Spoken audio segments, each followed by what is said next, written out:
खबर।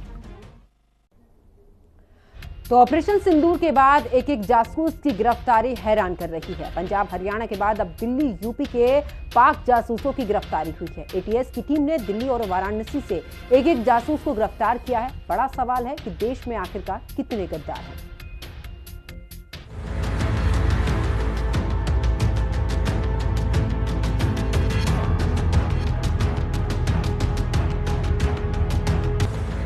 जासूस गिरफ्तार, देश में कितने गद्दार।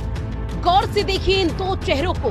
यूपी एटीएस की गिरफ्त में आए ये दोनों शख्स पाकिस्तान के यार हैं और अपने देश भारत के गद्दार। जी हां, बिल्कुल सही सुन रहे हैं आप। जिन्होंने खाया तो भारत का, लेकिन मातृभूमि का कर्ज चुकाने के बजाय अपने देश के साथ गद्दारी की। लेकिन समय रहते यूपी एटीएस ने इन गद्दारों के चेहरों को बेनकाब कर दिया, जिसके बाद पाक का नापाक मंसूबा बेनकाब हो गया है। दिल्ली से हारून गिरफ्तार। यूपी एटीएस ने भारत विरोधी काम करने वाले और पाकिस्तान के लिए जासूसी करने के आरोप में दिल्ली के स्क्रैप कारोबारी हारून को गिरफ्तार किया। दिल्ली से गद्दार गिरफ्तार। हारून सीलमपुर का रहने वाला, स्क्रैप का काम करता है। पाकिस्तान उच्चायुक्त के मुजम्मल हुसैन के साथ मिलकर वीजा दिलाने के नाम पर अवैध रूप से धन वसूलता था। हारून और मुजम्मल ने पाक को सुरक्षा जानकारी शेयर की, भारत की आंतरिक सुरक्षा को नुकसान पहुंचाने की कोशिश की। मुजम्मल को मोहम्मद हारून ने कई बैंक खाते उपलब्ध करवाए। मुजम्मल ने वीजा लेने वाले क्लाइंट से खातों में रुपए जमा करवाए। इस धन को देश विरोधी गतिविधियों में इस्तेमाल किया। हारून की पाक में रिश्तेदारी, पाक जाने के दौरान मुजम्मल से संपर्क। वहीं यूपी एटीएस ने पाकिस्तान के लिए जासूसी के आरोप में वाराणसी से मोहम्मद तैफुल को गिरफ्तार किया। एटीएस ने उसके पास से एक मोबाइल सिम कार्ड बरामद किया और जानकारी के मुताबिक वाराणसी से गद्दार गिरफ्तार। तैफुल पाकिस्तान के कई लोगों के संपर्क में था। पाकिस्तान के प्रतिबंधित आतंकी संगठन तहरीक-ए-लब्बैक के नेता मौलाना शाह रिजवी ये वीडियो व्हाट्सएप ग्रुप में शेयर करता था। गजवा-ए-हिंद, बाबरी मस्जिद का बदला और शरीयत लागू करने की अपील वाले संदेश शेयर। कई पर्यटक स्थल, राजघाट, नमो घाट, ज्ञानवापी रेलवे स्टेशन, जामा मस्जिद, लाल किला, निजामुद्दीन औलिया की तस्वीर, उससे जुड़ी जानकारी पाकिस्तानी नंबरों पर शेयर की थी। पाक संचालित ग्रुप का लिंक वाराणसी के लोगों को भेजा था। तुफैल करीब 600 पाकिस्तान नंबरों के संपर्क में था। प्रधानमंत्री नरेंद्र मोदी की दूरगामी सोच के तहत हुई ऑपरेशन सिंदूर ने पाकिस्तान की पोल खोल दी। पाकिस्तान का साथ देने वाले देश के गद्दार अब जगह जगह एक्सपोज हो रहे हैं और जांच एजेंसियां चुन चुनकर इनका फन को कुचल रही हैं। ब्यूरो रिपोर्ट, हिंदी खबर। और चलिए आगे बात करते हैं, जहां पर वाराणसी से गिरफ्तार जासूस तुफेल को न्यायिक हिरासत, जहां पर 14 दिन की न्यायिक हिरासत में भेजा गया है आरोपी को। और यूपी एटीएस ने जासूस तुफेल को किया था गिरफ्तार। आतंकी संगठन तहरीक-ए-लब्बैक से प्रेरित था और पाकिस्तान को संवेदनशील जानकारियां ये दे रहा था। तो बड़ी खबर आपको बता रहे हैं, जहां पर यूपी एटीएस ने जासूस तुफेल को गिरफ्तार किया था और पाकिस्तान को संवेदनशील जानकारियां ये दे रहा था।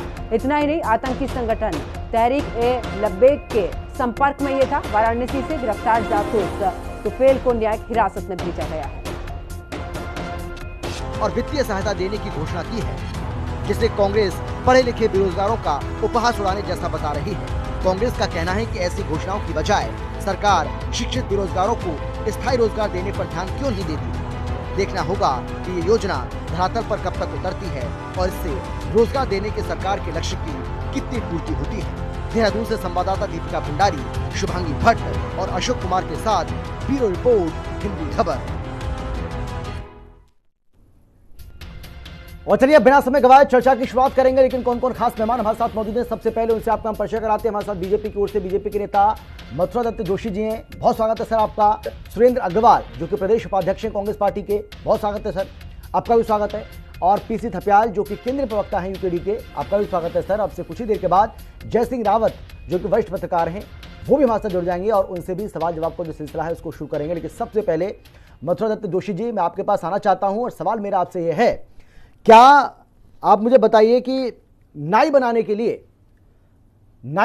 लिए सरकार, बच्चे जो पढ़ाई कर रहे हैं, जो इतनी मेहनत करते हैं, इतना पैसा खर्च होता है, आज की तारीख में आप जानते हैं कि शिक्षा कितनी महंगी हो गई है।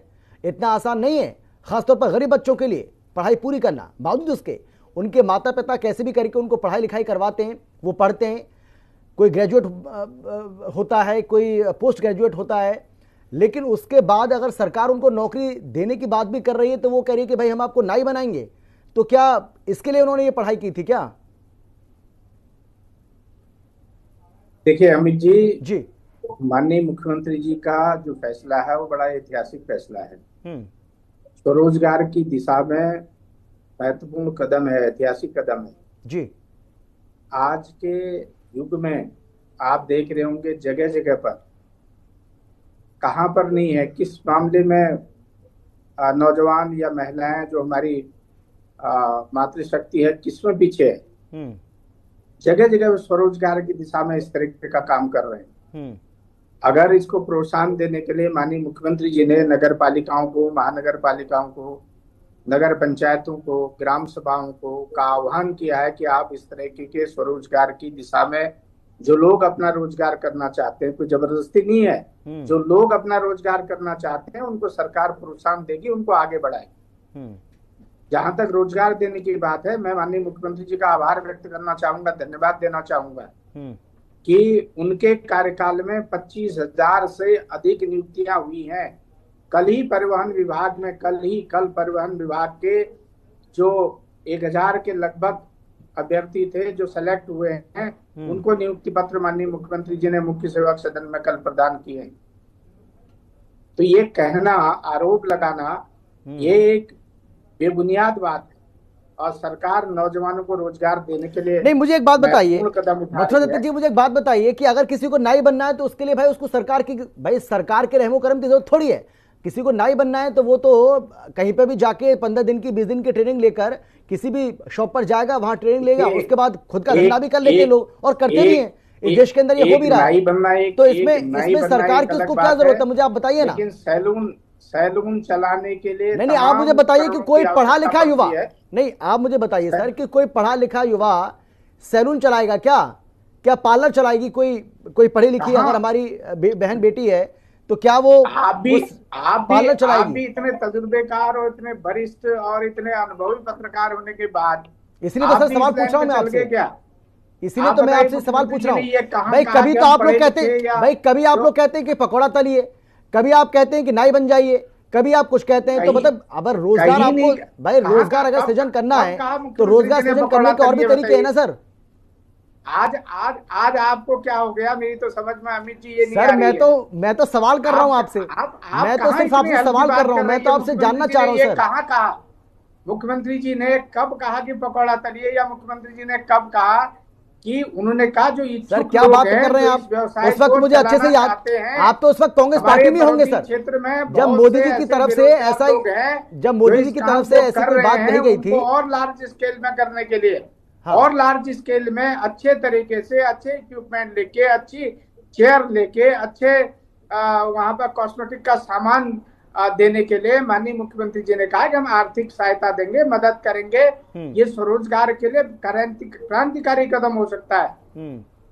मुख्यमंत्री जी ने तो ये कहा, मतलब ये कहा कि बीटेक करके आप वहां जाइए और आप सैलून चलाइए, ये नहीं कहा मुख्यमंत्री जी ने। नहीं तो उन्होंने ये भी नहीं कहा ना कि नहीं, उन्होंने ये भी नहीं कहा ना जो आप बता रहे हैं कि कैटेगरी क्या रहेगी इसके लिए, ये भी तो नहीं कहा ना उन्होंने। नहीं, बिल्कुल बिल्कुल बिल्कुल बिल्कुल मुख्यमंत्री जी ने, आप पूरा मुख्यमंत्री का भाषण सुनिए। माननीय मुख्यमंत्री जी ने बिल्कुल कहा कि जो लोग स्वरोजगार की दिशा में नगर पालिकाओं में, महानगर पालिकाओं में और नगर पंचायतों में, ग्राम सभाओं में इस काम को आगे बढ़ाना चाहते हैं, चाहे वो हमारी महिलाएं हैं, मातृशक्ति है, चाहे हमारे नौजवान हैं, उनको हम प्रोत्साहन राशि देंगे, उनको मदद करेंगे। स्वरोजगार की दिशा में वो इस काम को करना चाहते हैं तो सरकार उनका हाथ बटाने के लिए, उनको मदद करने के लिए तैयार है, ये माननीय मुख्यमंत्री जी ने कहा है। ठीक है, चलिए मैं लौटूंगा आपके पास। सुरेंद्र जी, अब आपने सुन लिया, मथुरा दत्त जोशी जी कह रहे हैं कि आप मजाक उड़ा रहे हैं। कहा ना 25,000 से अधिक रोजगार दिए हैं। हाँ। मैं विभागवार आपको लिस्ट दे सकता हूँ, नहीं मैं समझ गया, लिस्ट दे सकता हूँ। लेकिन कांग्रेस पार्टी तो दावा करती है कि 50,000 से ज्यादा पद खाली है सरकारी, उनको कब भरेंगे आप? देखिए 8 साल से ज्यादा हो गया आपको सरकार चला। देखिए मुंह से कहना एक अलग बात है, सामने किस विभाग में कितने पद खाली हैं जरा इसको कोई लाना एक अलग बात है।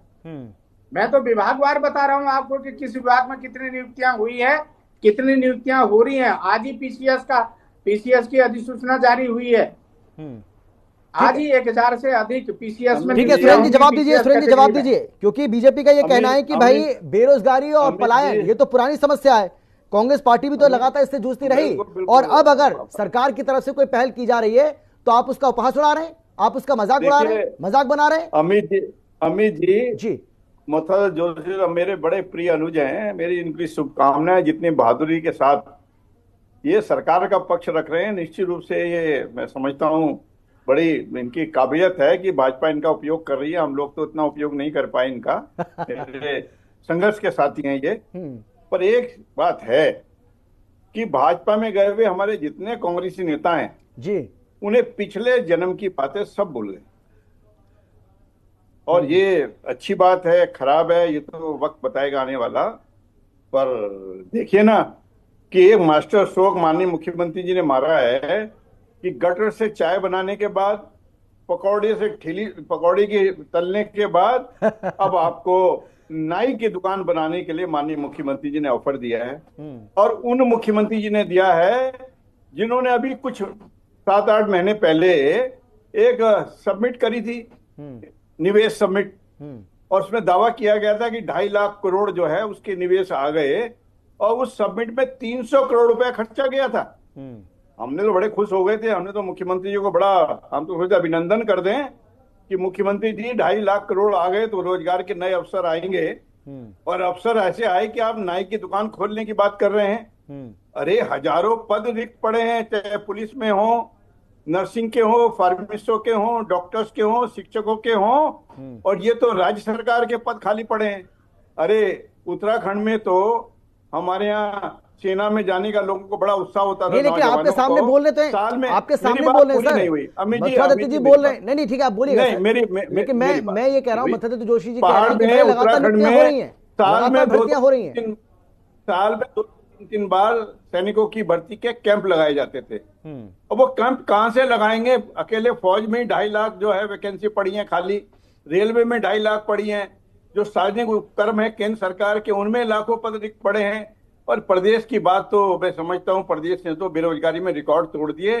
अब एक नया मॉडल आ गया है, नया जुमला आ गया है, हवाई आ गई कि पकौड़े तलने के बाद, गटर से गैस बनाने के बाद आप नाई की दुकान किसी गली मोहल्ले में खोल लीजिए। अरे भैया इतना भारी इन्वेस्टमेंट की बात आपने की थी, कितनी इंडस्ट्री लग गई जिनमें 300 करोड़ रुपए आपने खर्चे थे भाजपा सरकार ने।